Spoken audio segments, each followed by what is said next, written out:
Hey, so in this video, I'm going to be going through 10 things that I wish I knew before I went into psychology. So for a bit of context, I would say I'm a very average student, not particularly studious, I don't think. And I'm in my third year in a Bachelor of Psychology honours at Monash University.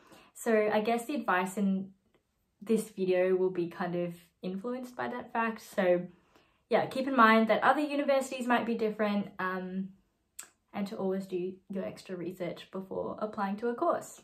So let's get into the 10 things. So the first thing is the real cost of psychology. I think this is really interesting that no one actually talks about the cost of like student loans. And I know it's not like an America situation where we have like massive amounts of interest on our loans and they become like crazy expensive, like in the 200 plus grand kind of range. But I think it's still worth to think about how much money you're going into debt, because at the end of the day, you're going to be slowly paying that back, if that makes sense. So psychology is a very big investment. It's a very expensive degree. So for example, my undergrad cost me around like 25 grand, I think, 26 grand maybe. And then I hope to go onto masters, which costs around like 50 grand. So I'm looking to spend like 75 grand just for my like basic requirements to becoming a psychologist, which is a lot, to be honest. And I think that's like a baseline, like that's essentially the cheapest. If you don't make it into honours or you choose to do a GDP, that costs $20,000 for 1 year. So you could accrue like 20 grand plus 20 grand, so 40 grand, and then plus the masters, so it could go up to like 90 grand, or like it could be expensive. So I think it's good to understand why you want to do psychology and really make sure it's something you want to do before you invest a lot of time and money into this particular pathway. So yeah, do a bit of research, find out the costs behind everything. Again, it does go into your HECS debt, so you're not paying a massive amount. You're not paying like any interest on it. You're literally just paying inflation, which I can talk about more because that's really interesting to me. But yeah, next thing is the arts/science pathway versus the straight psychology degree. So a lot of people go into university and they want to do a double degree, so they do arts and a language, or arts and science, and then they just do like a major in psychology with the hopes of then getting into honours and then being a psychologist. But I think it's good to understand that if you choose to do like psychology through arts or science, you're going to be competing with a larger pool of people, and it's going to be a little bit harder to get into honours than if you were to do it through a straight psychology degree. For example, at Monash University, I'm doing a Bachelor of Psychology honours. So for me to get into honours, I only need to get a 70% in my third year units to be offered a place, whereas my arts and science counterparts need to get closer to 80 average in their third year units to get into honours. So that's a 10% difference, which is a lot in university standards. So yeah, if psychology is something that you're really set in, it might be worth doing a straight degree that kind of has that guarantee kind of. My third tip would be that a lot of people tell you first year doesn't matter and you can just honestly like get away with doing nothing, which is kind of true, but and is what I did. But if you want to be able to gain more experience in second year, it could be worth trying to get like a 70 average in your first year, just because for psychology in particular, a lot of research opportunities and internships come up in the second year, and to get into those internships you need to have a 70 average, which I did not know, and so I didn't have one and I wasn't able to get into any of those internships. So just make sure that you know, try a little bit in first year and try get that 70, so it just opens up more opportunities for you in second and third year. Following on from my last tip, number 4 would be the importance of getting experience. So unlike a physio degree or a pharmacy or an education degree, you don't actually have any opportunities for placement in undergrad. So you don't actually get to practice any of your clinical skills or have any of that, you know, actual experience you can, you know, write on your resume. So you have to kind of go out of your way to find experience and find things that are relevant to psychology that can then help you get more jobs, help you with applications for masters later on and things like that.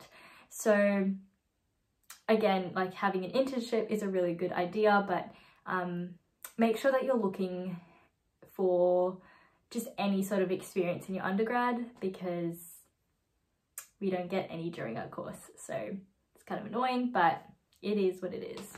My fifth piece of advice would be, don't underestimate the time it takes to do an assignment. I guess it doesn't really matter first or second year as much, but when you get into those latter years, you want to make sure that you're allocating at least 2 weeks before an assignment. So it gives you time to like have those days where you just don't do anything and kind of schedules in procrastination and things like that. So yeah, don't be like me. For the first 2 years of my degree, I literally started my assignments either the day that they were due or the day before. And I'm not even kidding, like 3,000 word essays, like it's not a place you want to be in. So just make sure you just start like even just a week early, and that will save you so much pain and trouble. The sixth thing that I think is very interesting is for Monash Uni especially, you can't actually study abroad if you're doing a straight undergrad psychology degree. I'm sure you could do one if you did arts or science, but when you're doing straight psychology, because of how the units are structured and they have like a combination of like stats and bio in one unit, you can't actually like replicate that same structure when you go to another country. So it's really annoying, but yeah, if study abroad is something you want to do, make sure you look and see if that uni and that course is compatible with that before you go ahead. Number 7 would be that psychology is a bottleneck. So what I mean by that is when you are in your undergrad degree, there are so many people doing psychology. There are people from arts, people from science, people from straight psychology. There's like, yeah, there's so many people. But then if you want to apply to honours, there's only like 100 or so places, or 150, I'm not too sure. So like half of those people don't make it in. Some people like don't even want to do psychology, so it works out, but it is fairly competitive to get into honours.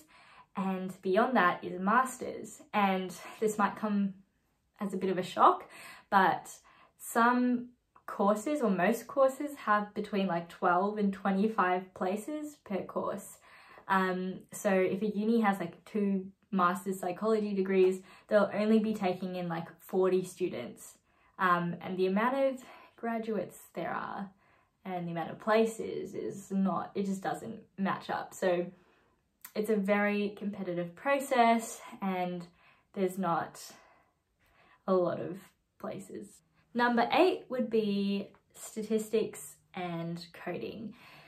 So I personally don't really enjoy maths, and so I was very disappointed to find out that stats is very important in psychology. So you're going to be doing a lot of statistical analyses, and then when you get to 4th year, you'll be doing coding, and maybe if you go into a PhD, you'll be doing a lot of coding. So yeah, I just think that's good to know, and I don't think it should deter you from doing the course, because I just like maths, but I still like enjoy it in a way because it's relevant to like psychology. So I just think it's good to know, and you shouldn't go into psychology thinking you're escaping maths, because you're not. Number 9 would be your ability to work. So in your first year and your second year, it's fine. You have all the time in the world you can work. When you get to 3rd year, it gets a little bit more difficult. But I've heard in 4th year, you essentially don't have time to work more than a day, to be honest. So I've heard people say that the weekly workload is 48 hours, which is more than a full-time job. So yeah, I think that's a good thing to know, because if you're going into honours, maybe you should try, you know, work extra hard in the summer, or, you know, save up a bit, just because, you know, you won't be able to work as much during honours, which sucks. And I've heard the same for masters. So yeah, it's just a good thing to be aware of. And advice number 10 would be that this entire study pathway, this job, is extremely emotionally exhausting. So you need to preempt that and make sure that you're starting things early, you're taking breaks, you're, you know, allowing yourself to decompress, because yeah, or else you'll just burn out. It's a lot of distressing content a lot of the time, actually, and yeah, just the job itself, you're listening to people's problems all day. So I've heard a lot of